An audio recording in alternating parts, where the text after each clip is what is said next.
भारत का राष्ट्रीय गीत न होके भारत का नक्शा है। ध्यान से पढ़िए। पंजाब, सिंध, गुजरात, मराठा, द्राविड़, उत्कल, बंगा, विंध्य, हिमाचल, यमुना, गंगा। खत्म भारत। कोई ध्यान देता है इस सब पे? इसीलिए कोचिंग का नाम है research centre. This is not a coaching. क्या है? रिसर्च। तो जिन्हें लगता है भारत का राष्ट्रीय गीत है, वो हम लोगों का बनाया हुआ पूरा क्षेत्र दिखता है कि हम कहां से कहां तक थे यहाँ पर। इसमें अभी सिंध कहां होता है, निकल गया। बंगाल, भाई पहले बंगाल में ये पूरा आता था, वो अब राष्ट्रीय गीत आप तोड़ते जाइएगा बंगाल को तो क्या राष्ट्रीय गीत हमेशा तोड़ते जाएगा। अब बिहार को तोड़ के झारखंड कर दिए, झारखंड को तोड़ के कल को कुछ भी कर दीजिए, द्रविड़ को तोड़ के आपने 4 राज्य बना दिया, तो क्या राष्ट्रीय गीत बार बार खिलवाड़ थोड़ी होता है। यह कौन हो गया भैया? पंजाब, सिंध, गुजरात, मराठा, द्राविड़, उत्कल, बंगा, विंध्य, हिमाचल, यमुना, गंगा। समझ में गया? ये हमारे देश की शिक्षा नीति को बनाया था लॉर्ड मैकाले। उस हरामी के बच्चे ने ऐसा सिस्टम कर दिया, उसने कहा कि स्टूडेंट को कुछ बोलो ही नहीं, एक ऐसा नीति बनाओ कि जिससे टीचिंग में ऐसे लोग आ सके जिन्हें खुद रूट तक पता नहीं है।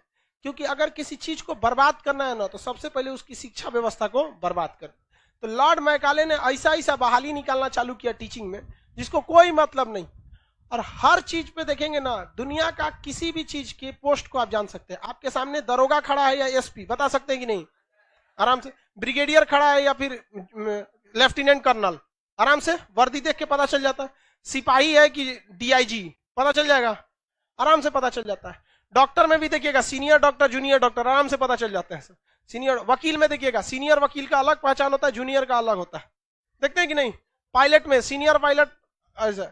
लेकिन लॉर्ड मैकाले ने इतना बेहतरीन व्यवस्था जाके किया कि ईमानदार टीचर, बेईमान टीचर, सीरियस पढ़ाने वाला टीचर, टाइम पास करने वाला टीचर, कोई पहचान नहीं।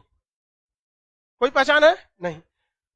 हमारा हिसाब से अगर हमसे कोई पूछता, हर टीचर का यहाँ एक बैच लगवा देते हैं, A grade, B grade, C grade, D grade. समझ में गया? और जो आपका ग्रेड है वो ग्रेड का डिसाइड महीने के लास्ट में लड़के करेंगे। एक छोटा सा मशीन आएगा, मशीन में कौन चीज छोटा, ईवीएम पूरे देश में आ सकता है, एक तो छोटा सा कॉलेज में नहीं आ सकता इतना छोटा। हर स्कूल के जैसे मान के चलिए कोई मैट्रिक का लड़का है, तो मैट्रिक में कुल 7 से 8 गो घंटी चलता होगा। कितने घंटे की पढ़ाई होती है? तो 7-8 गो टीचर होंगे, तो उन सारे टीचर का वहां नाम, फोटो रहे, नाम रहे, वहां नीचे ABCD रहे, जिस ग्रेड पे जाना अपना लड़का वोटिंग करके जाए। अगले दिन 1 तारीख को मास्टर साहब आएंगे, वो ससुरा हमारा डी ग्रेड दे दिया, चिपका दो यहाँ पे, काम खत्म हो गया। समझ में गया?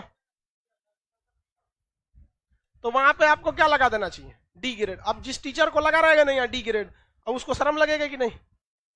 और हर जिस तरह गाड़ियों पे नंबर प्लेट जरूरी है, उस तरह टीचर का नंबर प्लेट रहना चाहिए, किस ग्रेड के हैं आप। बच्चों के साथ खिलवाड़ बचा के रख दिया है लोगों ने। अजीब हाल है यहाँ पे। बहुत बड़ी रिस्पॉन्सिबिलिटी होती है टीचर के ऊपर।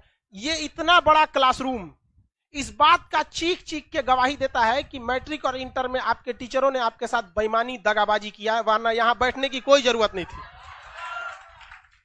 ये आपके टीचरों ने आपके साथ बेईमानी किया, वरना हम लोग पढ़ाते क्या है जो पहले से पढ़ना चाहिए आपको। इंटर तक तो पढ़ के ही आए हैं। ईमानदारी से आप इंटर और ग्रेजुएशन फर्स्ट ईयर कर लिए ना, तो आपको हमको कोई जरूरत नहीं पड़ेगी यहां तक।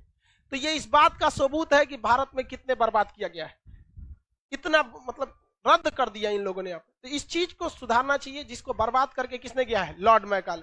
लड़का ग्रेजुएट होने के बाद उसे अपने राष्ट्रीय गीत का सही अर्थ नहीं पता चल पाता। धन्य है वो देश। समझ में गया? ये लड़का